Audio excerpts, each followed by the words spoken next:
kind introduction, Catherine. You know, she said a lot more words about me than I normally like to have said.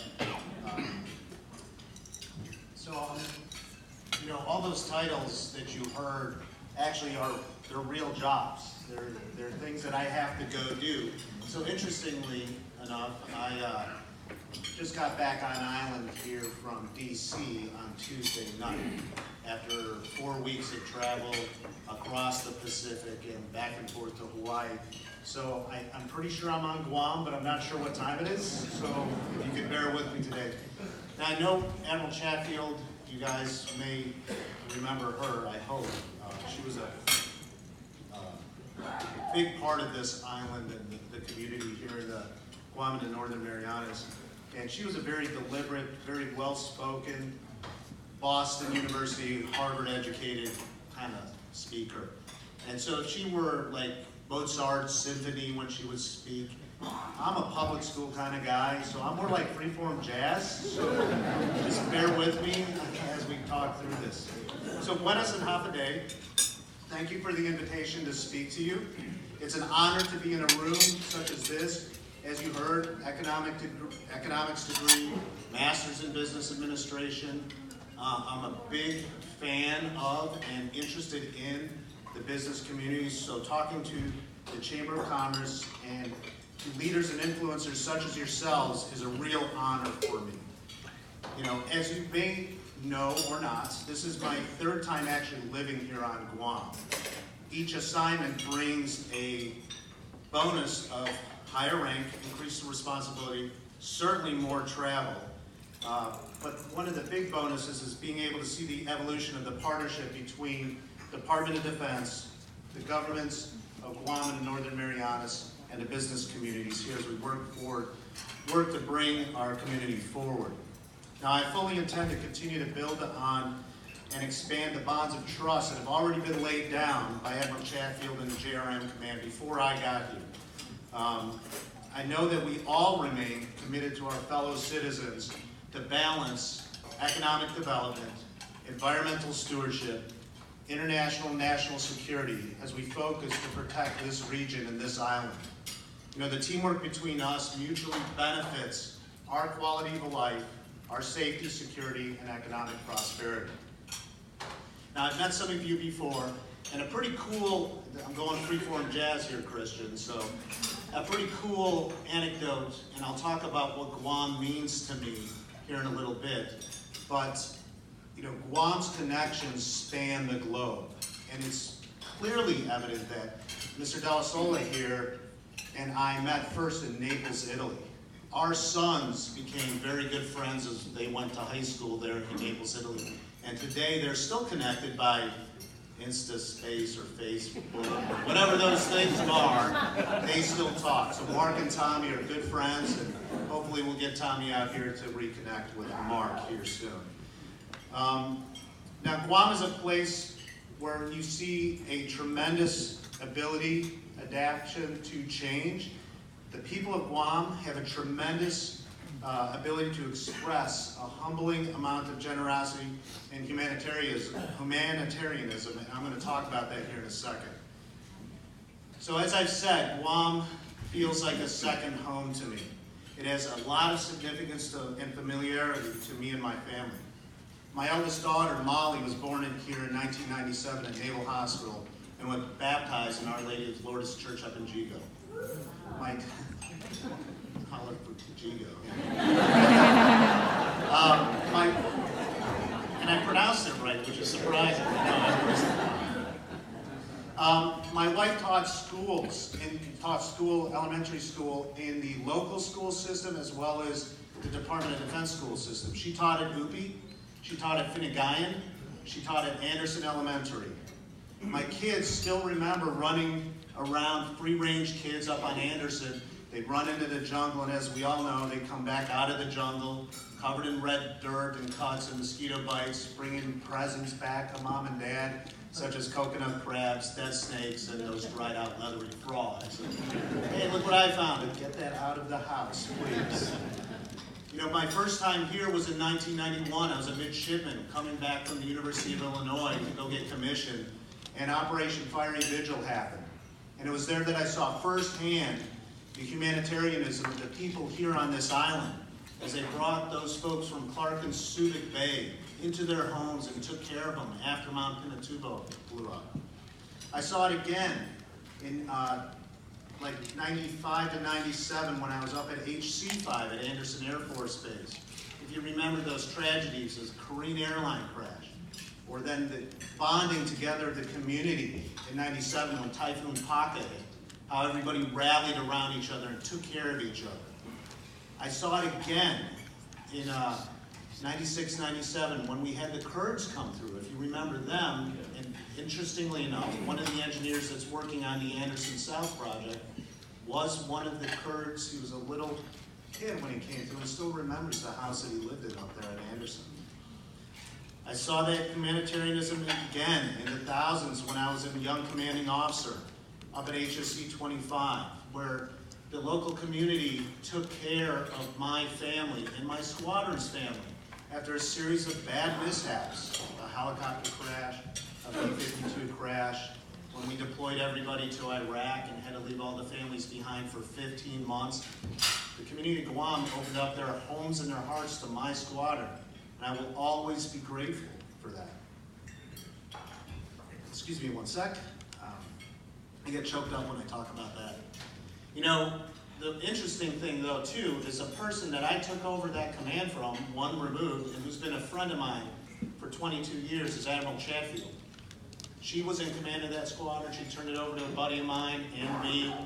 And it's interesting that now I took over Joint Region Marianas from Admiral Chatfield again. I only hope to be able to do as good a job as she did. Now, Joint Region Marianas and all those other titles that we talked about, and that Catherine talked about here in the beginning, you know, we have a very diverse mission. We're a subordinate unit to U.S. Indo-PACOM. Some of you guys may remember that as Pacific Command. It's what Nimitz had way back in World War II. Now Admiral Davidson's in charge of it. And our primary job is to work at maintaining a free and open Indo-Pacific in the face of adversaries that would seek to change the international order that has led to the peace that we've enjoyed for the past 70 years out here. They want to upset the rule of law that values both individual and collective rights and sovereignty. They want to change the face of our world without even a nod to proper environmental stewardship.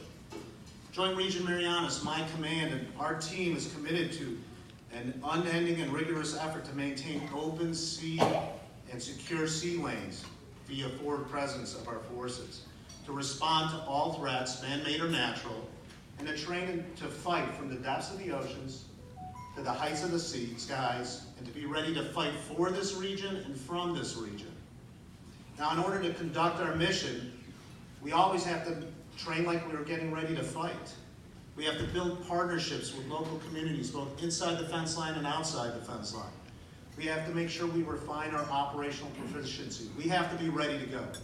As citizens of our community and citizens of the United States, there's an expectation that we're ready to go tonight.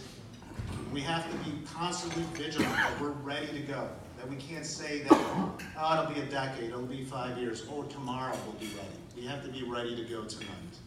And we have to do that to ensure that this stability and peace stays out here. We did it once here from Guam. We don't want to have to fight for it again. Now, we don't do it alone. We've got plenty of partners and friends and allies. A lot of maritime nations are committed to open and free Indo-Pacific as we are. We have a common interest to ensure the security throughout the Indo-Pacific and improve our mission readiness together. So while we continue to maintain that mission readiness, we're also committed to being good neighbors here and in the host nations throughout Oceania. You know, part of my job title is Republic of Palau for Senior Military Official in Federated States of Micronesia. And we want to be as good neighbors to them as we are here on Guam and in the Northern Marianas Islands. In Guam and the CNMI, and we'll see that this week, and we'll see it up in the CNMI probably next month, visiting U.S. service members always try to participate in volunteer projects during their port visits or while TDY or TAD doing training. Temporary assigned duty is what that means. And when they're not working, service members always try to contribute to the local economies And you know this, they visit the restaurants, hotels, and the fun spots down in Tumon here on Guam. Now, a lot of people are concerned about what the relocation of Marines will mean to this island and to this region. And I'll tell you, as a guy who's deployed with the Marines on probably 7 different deployments, and they're part of the Department of the Navy, they're one of our, I hate to say sister services, because Marines get crazy about that.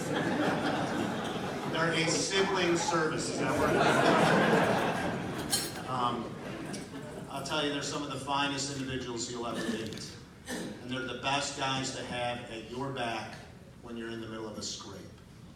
So I believe that the Marines coming here, I truly believe it will be a benefit to this island. Not just having good partners, neighbors, but also having allies on the island. I'm sure there's an economic benefit to them coming here. But there's the bigger benefit of having another diverse group of people who we know stand up for what's right, coming to our island and being our partners, friends, and neighbors. So I believe that, there's a lot of talk about the deferred military construction projects because of the border wall and all that stuff. From everything that I'm being briefed on and I see, the Marine relocation projects are on schedule and on cost. I'm sure we'll work through some budgetary issues with the CR and all these other things. That's not my lane. But I know Washington, D.C. is singularly focused on the Indo-Pacific region and what it means to security of the United States of America, the CNMI, and of course Guam. Throughout this construction process, and I told this to a group of senators, as well as I told this to Governor Leon Guerrero, that I've committed to being open and transparent. I want you to know the truth. I want people to know the facts, and then we can have an honest debate about what that means, as long as it's a fact-based argument. So I want to commit to you that we take our responsibility seriously to protect all areas of cultural significance here on Guam and the CNMI. We work closely with state and local partners, to include the SHPO, to ensure we're in compliance with all environmental laws and agreements. Now, we do this through the National Historic Preservation Act, Section 106. You may see that in the paper sometimes. I'm boning up on that and trying to learn what that all means.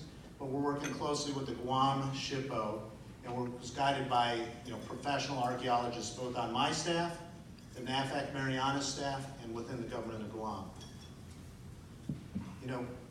A lot of talk has been made about pausing construction on some of these sites. And what the senators saw, I think it was 2 weeks ago when we went up to the sites, is that we're always pausing construction on these sites. We pause anytime we find something. So let me walk through that process here very briefly so you understand. If we're digging around and doing some construction and we find something that we think is an issue, so whether it's a pottery shard, whether it's a fragment of a bone, whether it's something we just don't understand, work stops. And work doesn't start again until we go through a series of steps that's outlined in the programmatic agreement. So work stops, site's preserved, we set up a cordon around that site, and if you can think, it's about 100 meters, so think about a football size, 30-meter radius from that site is fenced off, and nobody goes in that site except the archaeologists and the SHPO.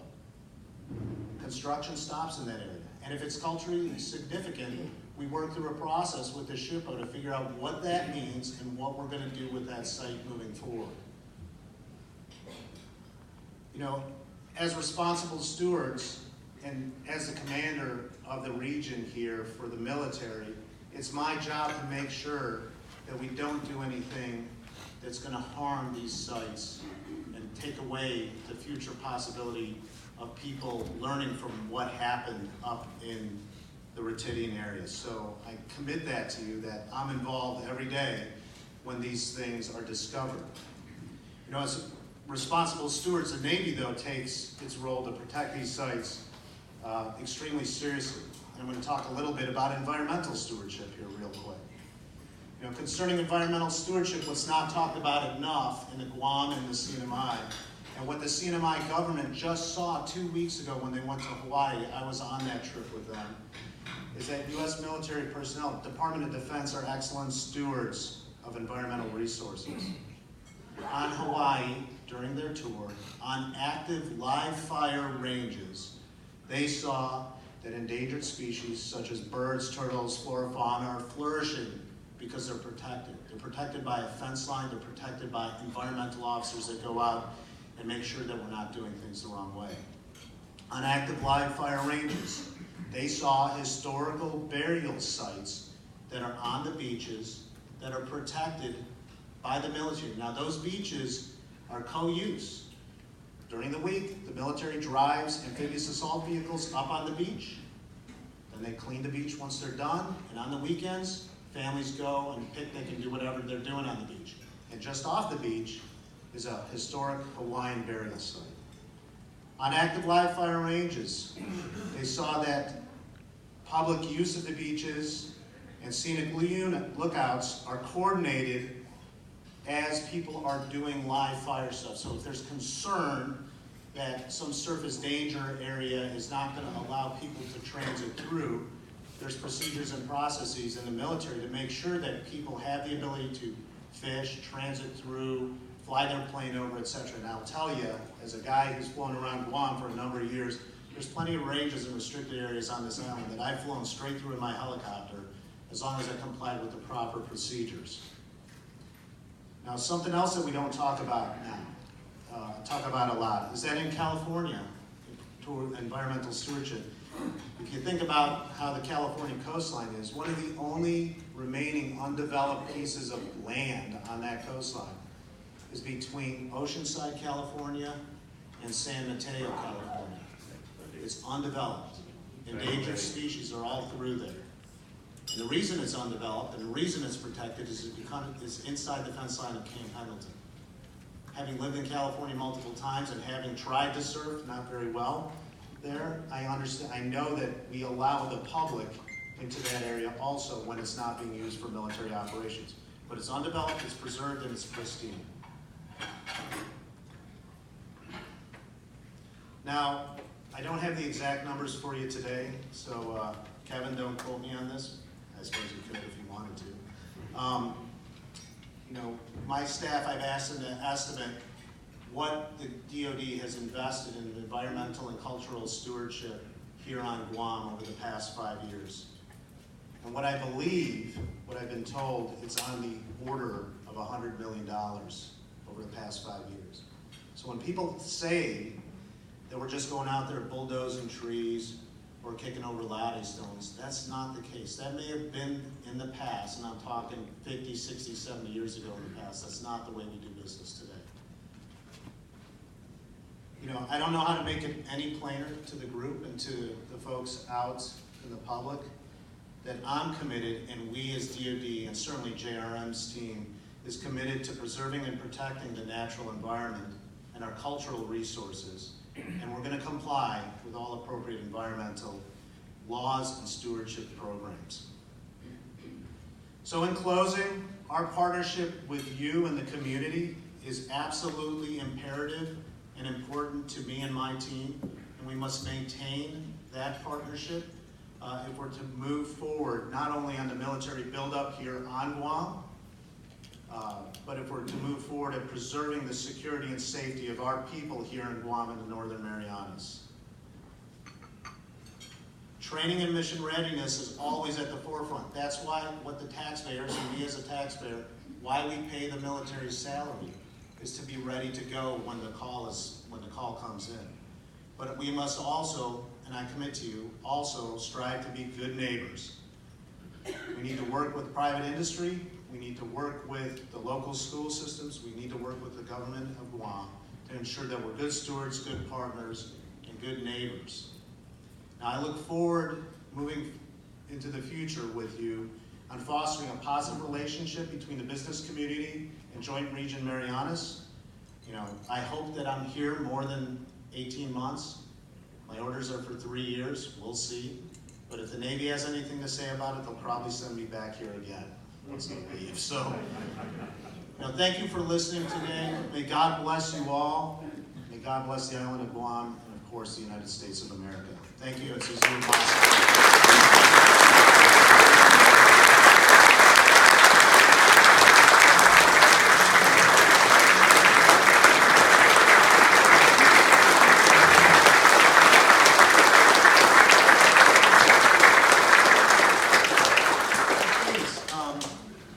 So please remember the bio at the